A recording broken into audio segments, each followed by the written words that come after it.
Баршаңызға қайырлы күн. Бүгін осындай оңай печеньелердің жасалу жолын үйренетін боламыз.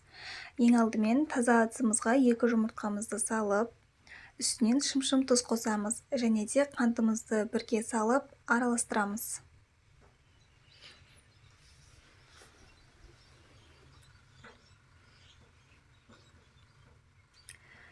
Қант пен жұмыртқа жақсылап араласқаннан кейін үстінен сұйық май қосып, тағы да жақсылап араластырамыз. Бір келкі масса болғанша араластырамыз. Енді үстінен 1,5 шай қасық қопсқышымызды салып, тағы да жақсылап араластыратын боламыз.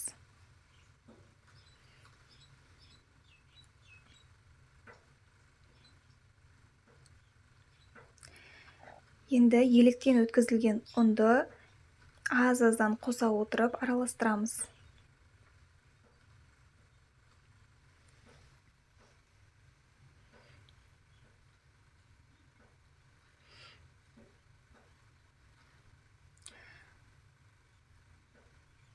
Міне бізде осылай жұмсақ қамыр дайын болғанша осылай қолымызбен ыса береміз.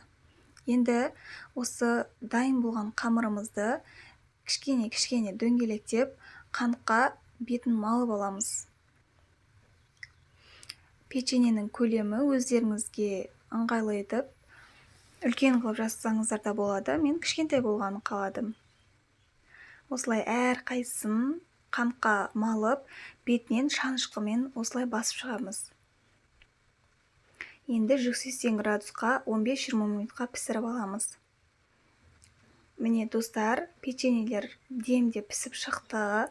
Өте оңай жасалуы, сіздер де жасап көріңіздер.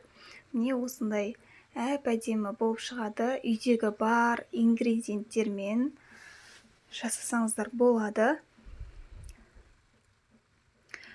Әбден суығаннан кейін қытырлақ әдемі болып шығады. Ас болсын.